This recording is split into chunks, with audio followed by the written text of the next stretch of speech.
আসসালামু আলাইকুম, সবাই কেমন আছেন? আশা করি সবাই ভালো আছেন। আল্লাহর রহমতে আমি ভালো আছি।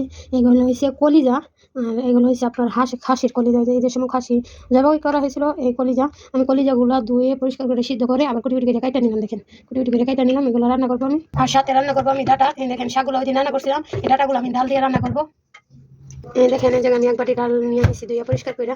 তো এই জায়গায় আমি কলিজাটা বোনা করবো, তার সাথে আমি 2-3টা শুকনো মরিচ, খাল, গুঁড়া তেজপাতা দিয়ে দিলাম। আর এই জায়গায় দেখেন, আমি পেঁয়াজগুলো কুটি কুটি করে কাটছি, চিকন চিকন করে কাটি নাই কলিজার জন্য।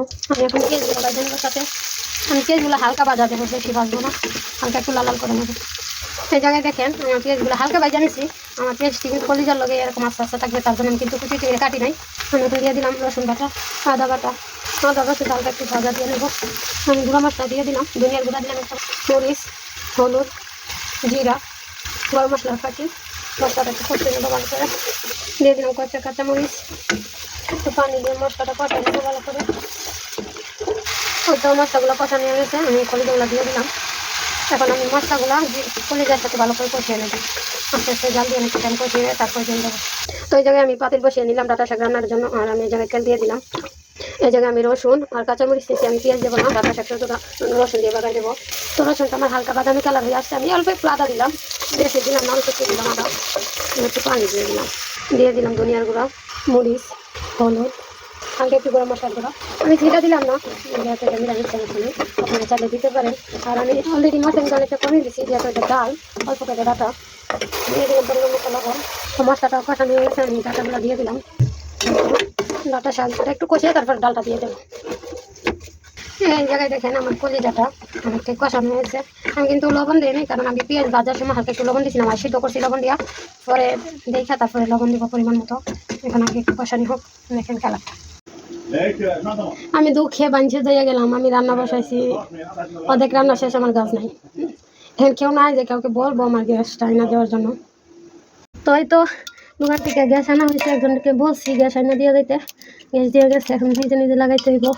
আসলে প্রবাস জীবনটা না এরকমই, সব জিনিস নিজে নিজে করতে হয়, কিন্তু পুরুষ মানুষ এক কথা, মেয়ে মানুষ আরেক কথা। দেখেন, গ্যাসের সেফটির জন্য কিন্তু প্লাস্টিকের মুখ লাগাই দেয়, খুলতে অনেকটা কষ্ট। তাই তো গ্যাস লাগানোর প্রস্তুতি চলতেছে। তো এই তো গ্যাস লাগানো হয়ে গেছে আমার। বিসমিল্লাহ। এই তো কি অবস্থা আমার কলিজা, আল্লাহ জানে কি হয়েছে। অর্ধেক রান্নার পরে যখন গ্যাস চলে যায়, দেখেন গ্যাসটাও গরম হয়েছে, কিছু হয় নাই। তো এখন আমি ঝোল দিয়ে দেবো, হালকা একটু গরম পানি করে নিয়েছি। এই ঝোলটাই অলরেডি কিন্তু কলিজা সিদ্ধ হয়ে গেছে, এর আগে আমি সিদ্ধ করছি, এখন আবার অনেকটা টাইম নিয়ে কষানো হয়েছে। তো এই ঝোলে ভাজা ভাজা করবো। আর এই জায়গায় আমার ডাটাগুলো সিদ্ধ হয়ে গেছে, আমি ডালগুলো দিয়ে ঝোল দিয়ে দেবো। একটা ডাল দিচ্ছি, ডাটাগুলো রান্না করলে খাইতে ভালো লাগে। চাইলে আপনার সাথে একটা আলু দিতে পারেন, আমি আজকে আলু দেবো না।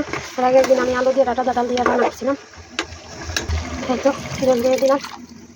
তো জল দিয়ে দিলাম, আমি কিন্তু বেশি জল লাগবে না, ডালটা সিদ্ধ হলেই আমি তরকারি নামিয়ে ফেলবো। একটু ভিজা ভিজা থাকবে, একটু বেশি জল দিলে ভালো লাগবে না। তো এই তো রান্না বান্না কমপ্লিট রয়েছে, কলিজা বানা। আর এই জায়গায় হলো ডাটা দিয়ে ডাল রান্না করছি। হ্যাঁ, তো এই তো ভাত খাইতে বসে গেলাম।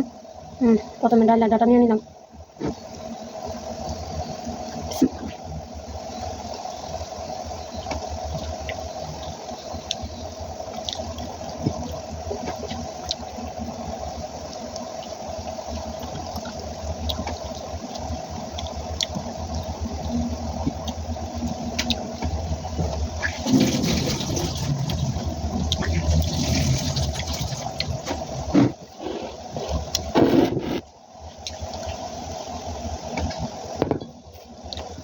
তো এই তো কলিজা বানা নিয়ে নিলাম একটু।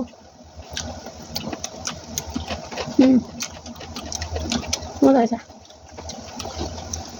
কলিজা একটু ভালো ভালো লাগে খাইতে।